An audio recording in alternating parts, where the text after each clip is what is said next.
आप देख रहे हैं मेरा चैनल सतरंगी कहानियाँ। आइए सुनते हैं आज एक ट्रक ड्राइवर की आप बीती। मेरा नाम राजा राम है। मैं एक ट्रक ड्राइवर हूँ और मेरा रोज़ का काम था रात में ट्रक चलाना। मुझे जिन भूतों पर बिल्कुल विश्वास न था। बात आज से लगभग कुछ साल पहले की है, जब मैं और मेरा हेल्पर राजू सहारनपुर से 5,000 ईंट भरकर देहरादून ला रहे थे। लगभग रात के 11 बजे मैं और मेरा हेल्पर ने सोचा कि पहले कुछ खा लिया जाए, फिर आगे चलेंगे। इसलिए मैंने हाईवे के बगल में एक ढाबा था, वहाँ जाकर अपना ट्रक खड़ा किया।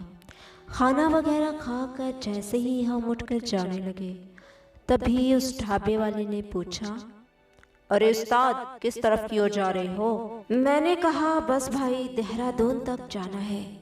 ढाबे वाले ने मेरी बात सुनकर अपनी घड़ी में टाइम देखा और कहा, उस्ताद, रात के 12 बज गए हैं, कुछ देर यहीं रुक जाओ, रात 1 बजे के बाद चले जाना।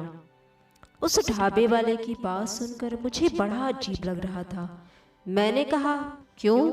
ढाबे वाले ने कहा कि उस्ताद, कोई भी रात 12 बजे के बाद 1 किलोमीटर आगे जो बरगद का पेड़ है उसे पार नहीं कर सकता, और उससे भी 1 किलोमीटर आगे और एक बरगद का पेड़ है और वहाँ से भी उसे कोई पार नहीं कर सकता।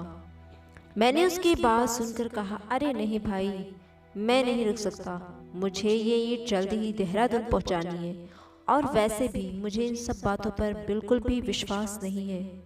मैं इतना बोलकर ट्रक की तरफ बढ़ा। ढाबे वाले ने कहा, उस्ताद, जा तो रहे हो पर उस बरगद के पेड़ को पार नहीं कर सकते।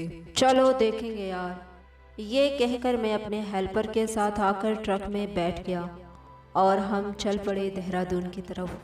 अभी मैं ढाबे से आधा किलोमीटर आगे ही बढ़ा था कि मैंने देखा कि रास्ते को पुलिस ने बंद कर रखा है।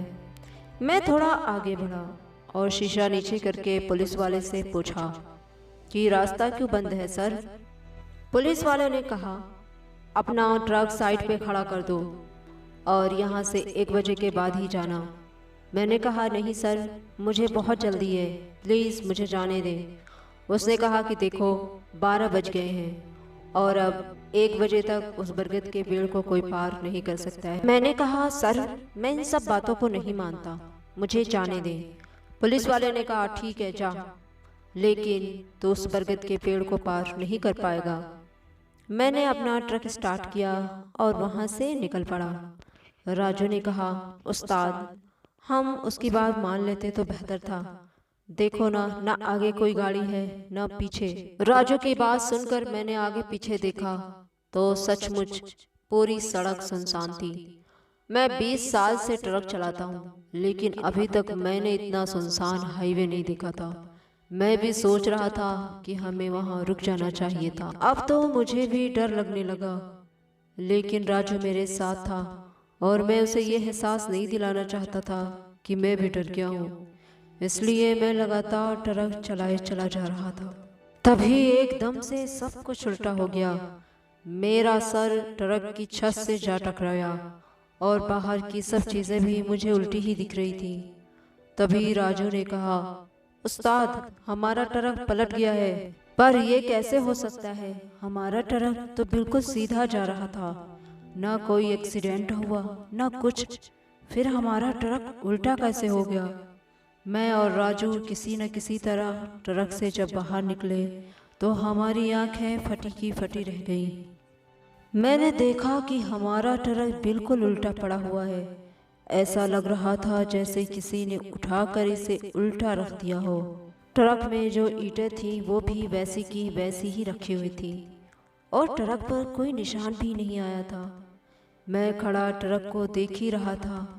तभी राजू ने कहा, उस्ताद, वो देखो। मैंने देखा तो वो वही जगह थी जिसके बारे में लोगों ने बताया था, वही बरगद का पेड़। हमारा ट्रक बरगद के ठीक सामने उल्टा पड़ा था और हमें वहाँ दूर दूर तक कोई भी नजर नहीं आ रहा था। हमने ट्रक से अपना सामान निकाला और वहाँ बनी छोटी छोटी दुकानों के पास बिछाकर लेट गए। अभी हमें सोए थोड़ी ही देर गुजरी थी कि ऐसा लगा जैसे हमें कोई उठा रहा हो। मैंने उठकर देखा तो वहाँ 5-6 लोग खड़े थे। उन्होंने कहा कि हम पास के गांव से आए हैं। जब हमें पता चला कि यहाँ कोई ट्रक 12 बजे के बाद आ रहा है तो हम तुरंत यहाँ आ गए कि शायद किसी को हमारी मदद की ज़रूरत हो। वैसे आप लोगों की किस्मत अच्छी है जो आप बच गए, वरना यहाँ कोई जिंदा नहीं बचता। और मैं सोच रहा था कि आखिर मैंने ऐसा कौन सा अच्छा काम किया है जो आज मैं जिंदा हूँ। गांव वालों ने बताया कि कहते हैं कि इस दरख्त के पास रात 12 से 1 के दरमियान जिन्नात के बच्चे खेलने आते हैं, और अगर कोई उस टाइम यहाँ से गुजरता है तो जिन्नात उसे नुकसान पहुँचाने की कोशिश करते हैं, और एक के बाद यहाँ कोई ख़तरा नहीं होता। खैर वो रात हमने किसी न किसी तरह वहीं पर गुजारी, और अगले दिन सुबह क्रेन बुलाकर ट्रक को सीधा कराया और निकल पड़े देहरादून की तरफ।